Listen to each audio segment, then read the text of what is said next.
The notification from the bank arrived at 5:43 a.m., just as I was pouring boiling water into the coffee maker. My phone buzzed lightly on the kitchen counter, then stopped. I don't usually check my phone in the mornings, but the chime repeated this time from the bank app, sending a slight shiver through me. The first name that popped up was Baby Bliss Events. The amount $300. I stared at the notification like it was a glitch in a dream. Then I muttered to myself, did someone hack my card? I didn't know yet that this was just the beginning. 3 days later, when the second notification appeared, $18,000 withdrawn for a BMW 3 Series. I wasn't surprised anymore. A cold feeling gripped my spine. It wasn't a hacker. It was my family. I'm Claire Evans, 30 years old, living alone in Portland, Oregon.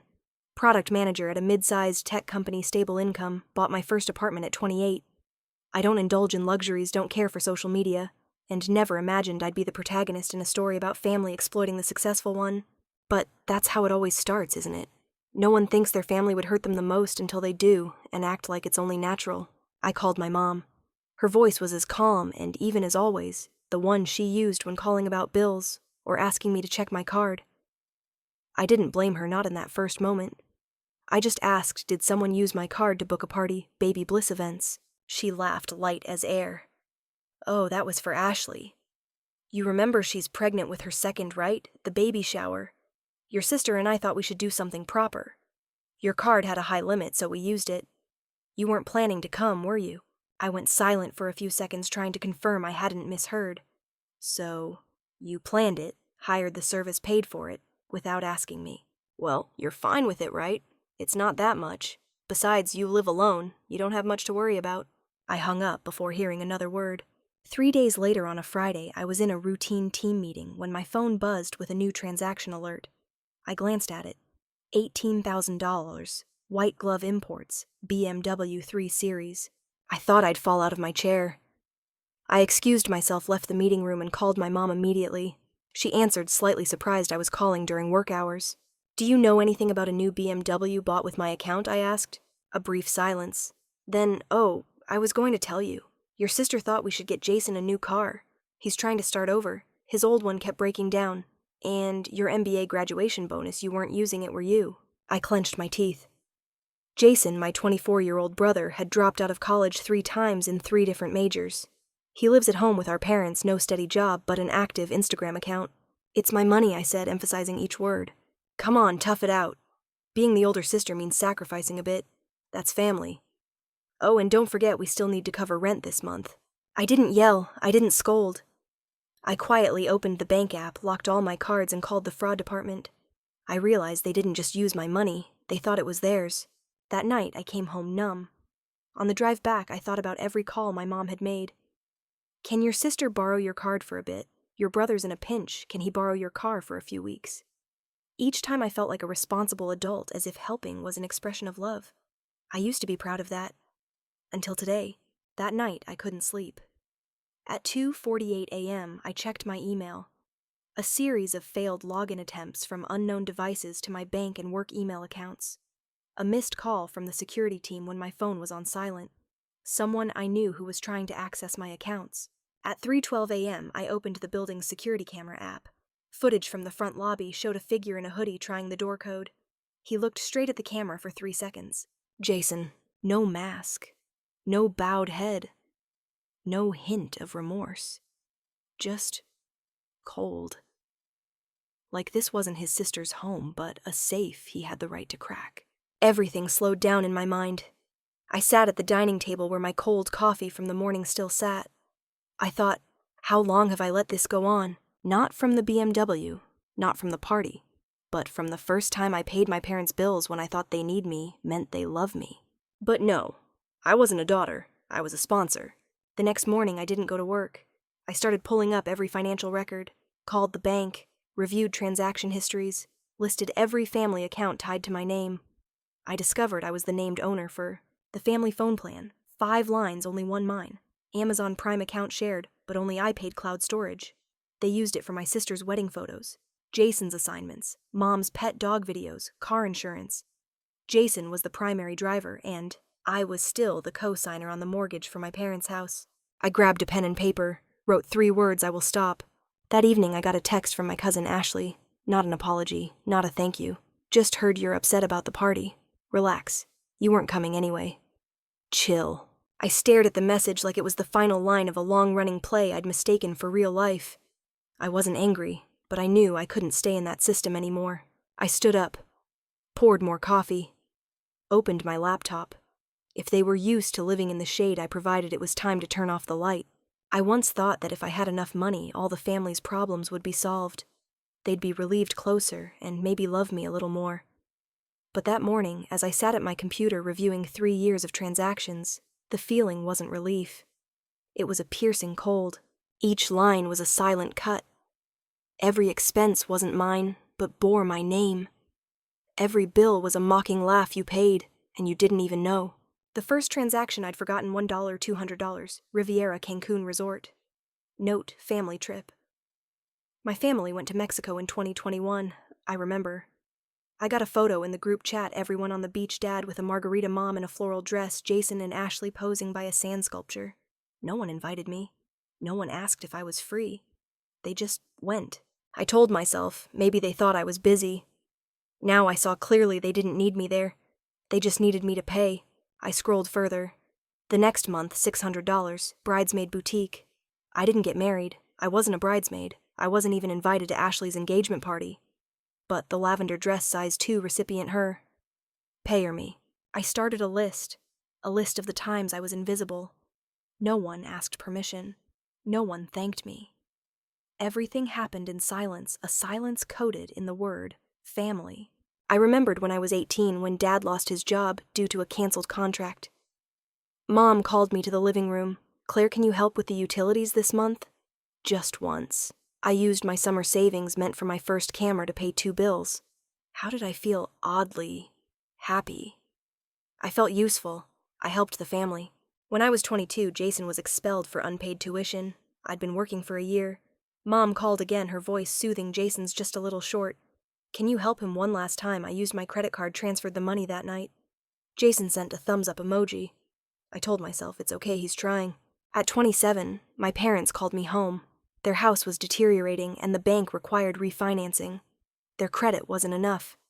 They needed a co-signer. I hesitated. Mom touched my shoulder, smiled. It's just a signature, you're not paying anything. This is our family's home. I signed. I truly believed it was love. I glanced at the left side of the screen. A recurring monthly transaction, $220. Dapper Gents Barbershop. The only one in our family who regularly trims their beard is Jason. $220 a month. For a beard.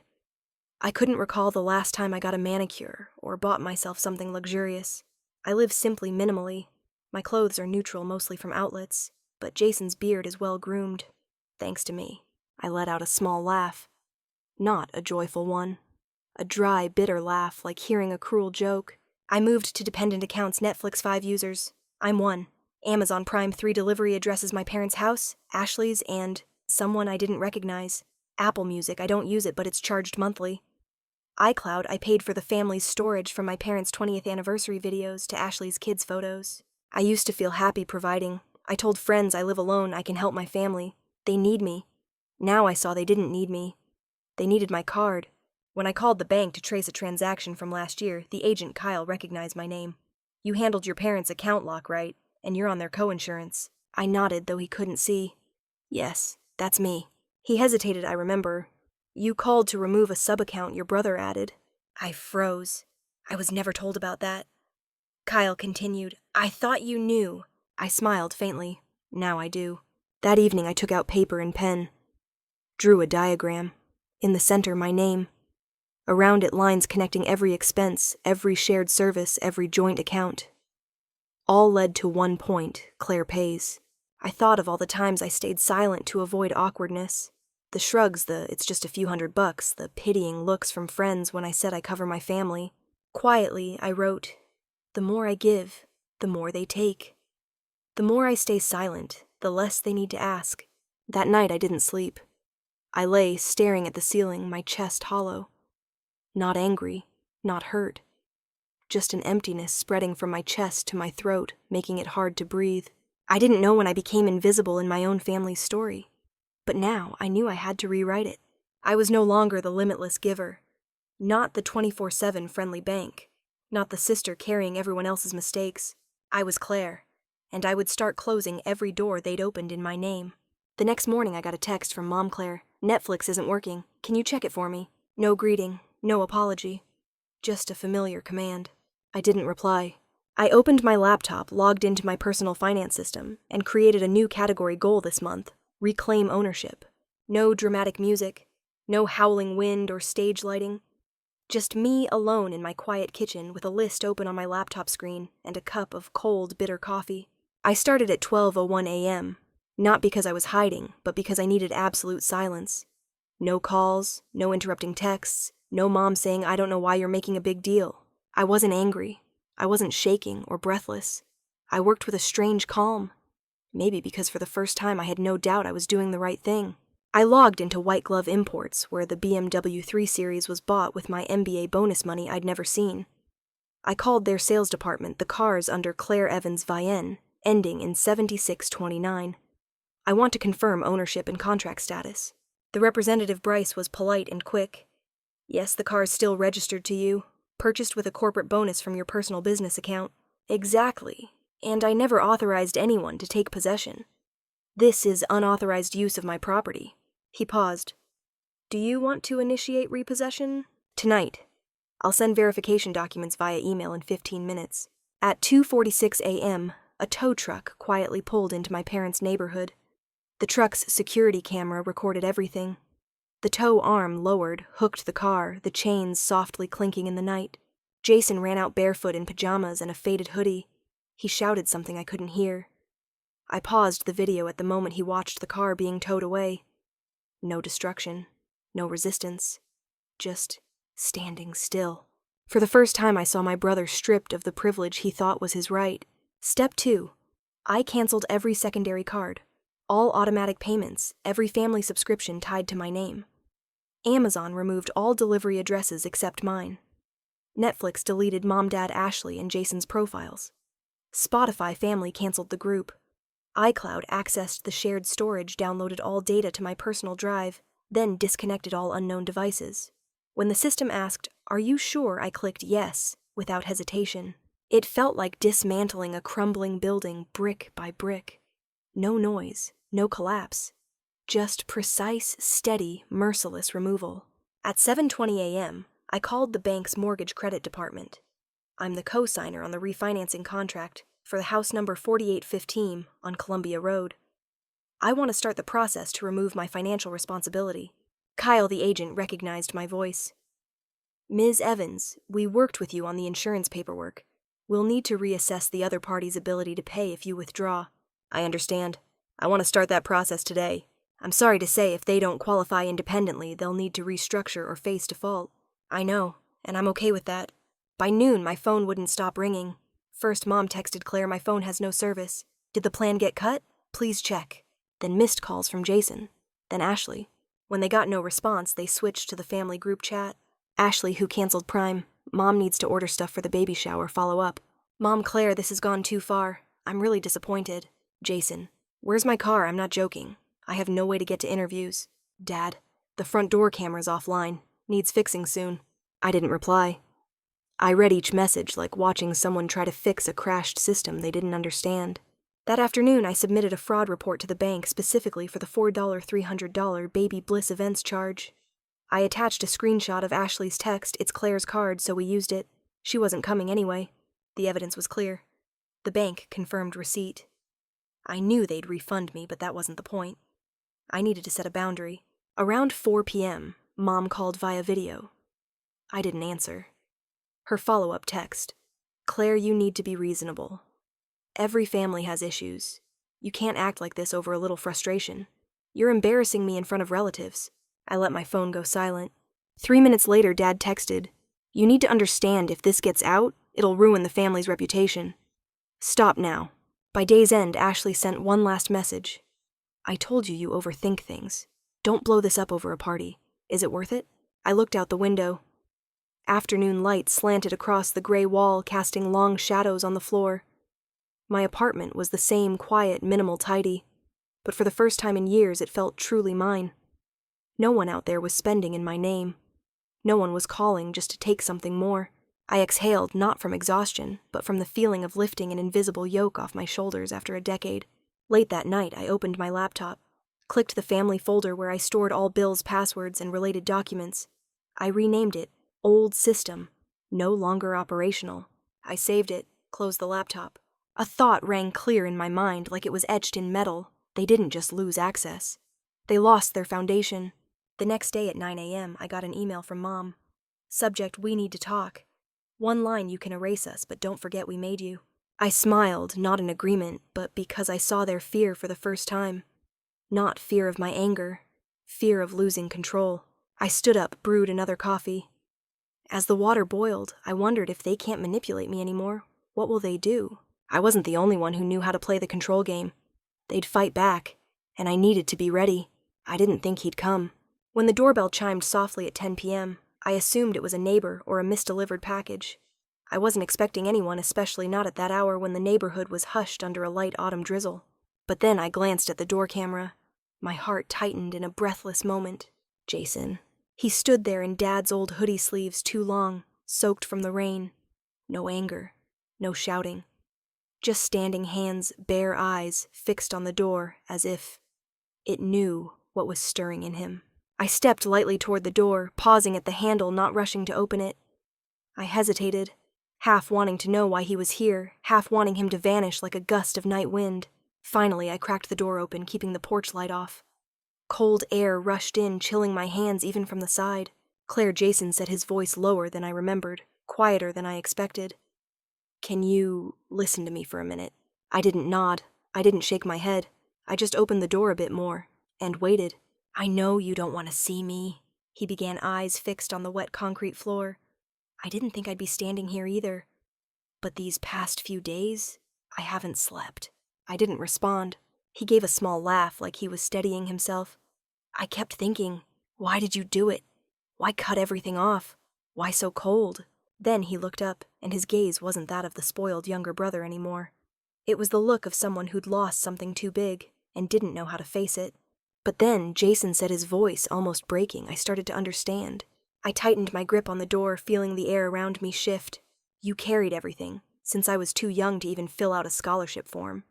Since the first time Mom and Dad asked you to put your name on the car, the house, the phone plan. Since Ashley's kid's birthday party that you weren't invited to but still paid for the cake. Everything.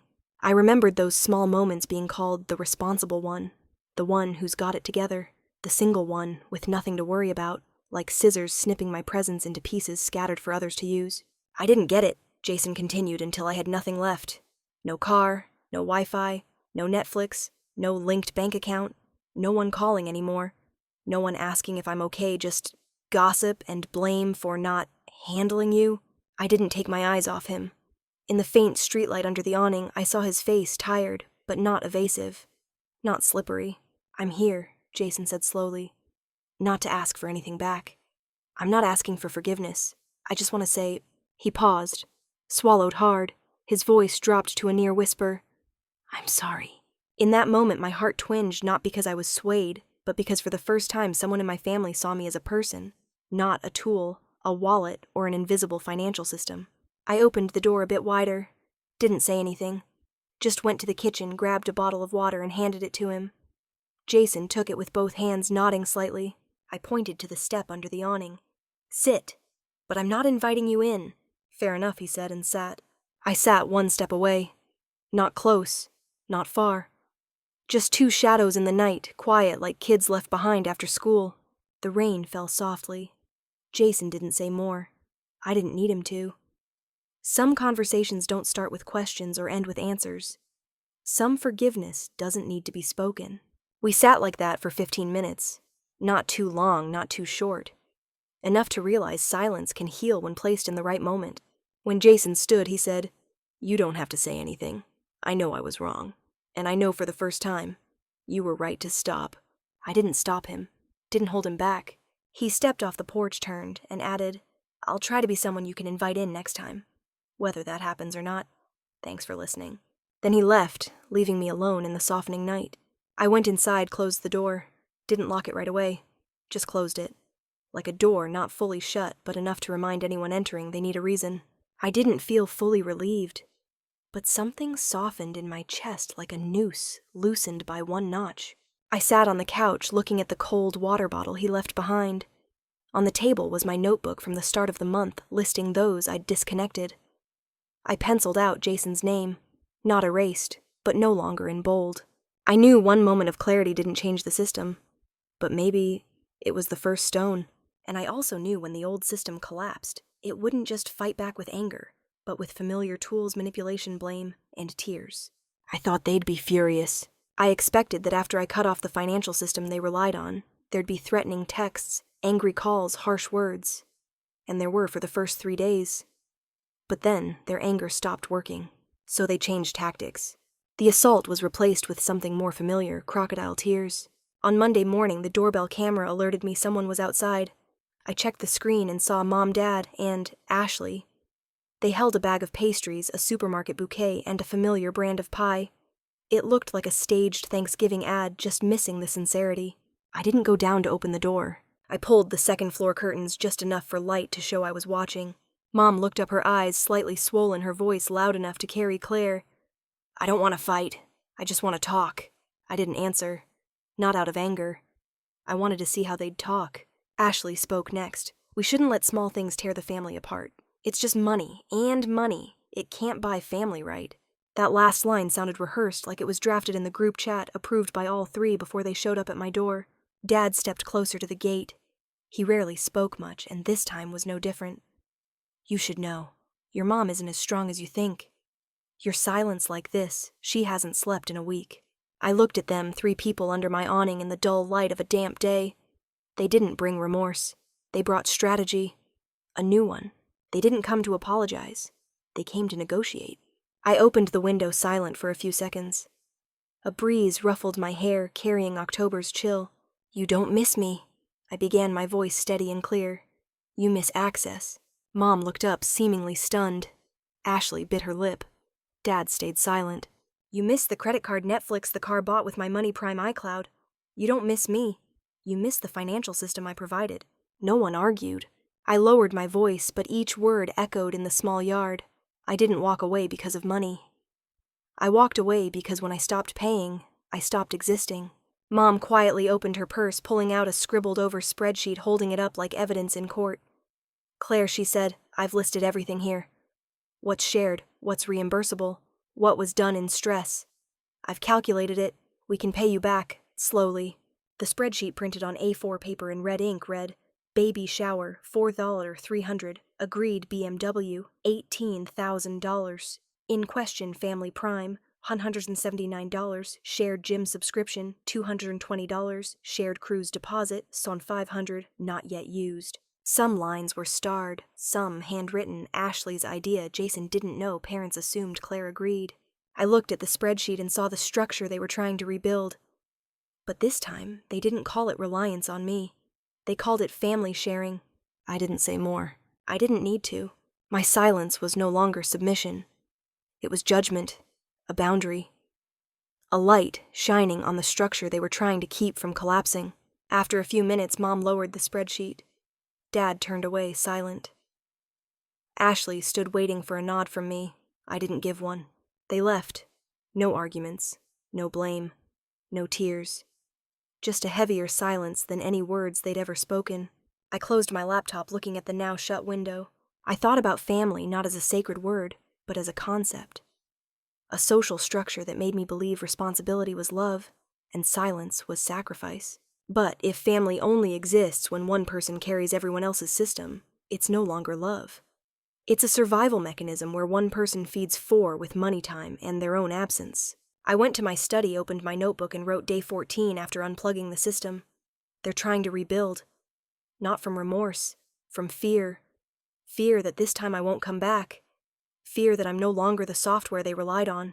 I stopped writing, looked at the streetlights blurring in the night fog. Jason came and apologized, but the others didn't. And when apologies don't come, they do what's most familiar, rewrite the story, in their favor. I didn't plan to go public, not at first.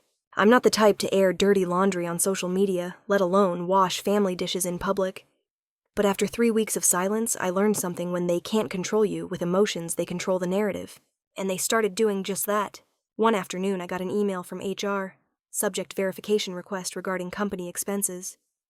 Attached were screenshots of emails, a spreadsheet, and a PDF that looked like a forged internal report, all presented as if I'd misused my bonus budget for personal and family needs.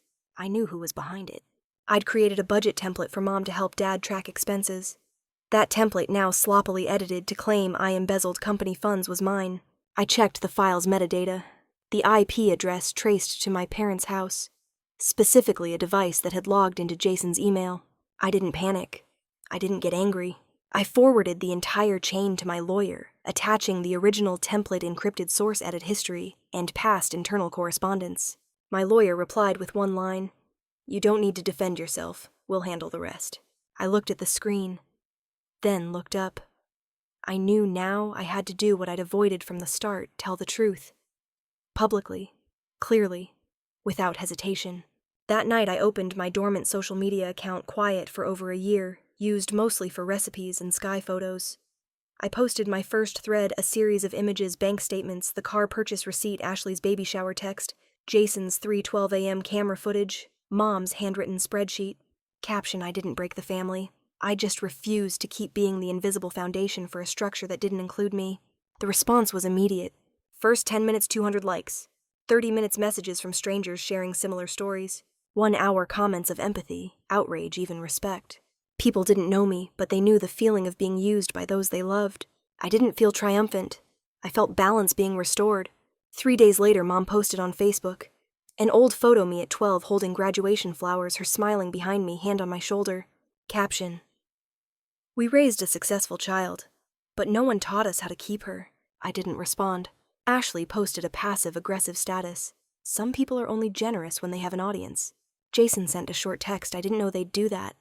I'm sorry. If you need a witness, I'm here." I didn't reply right away, but I saved the message. I kept posting the rest: the car contract, my name as sole owner, email confirming repossession, 30-second building camera footage, Jason trying the lock at dawn.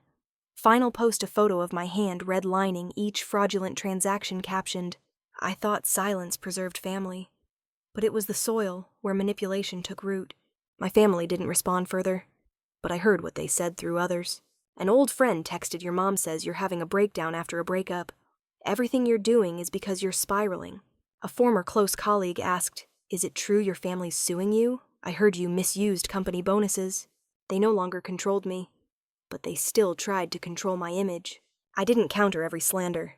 I posted one simple story: black background, white text. They didn't lose the card. They lost the person holding it. And I turned off my phone, didn't check again. That night I opened my notebook, flipped to the last page. I wrote day 21. This isn't estrangement.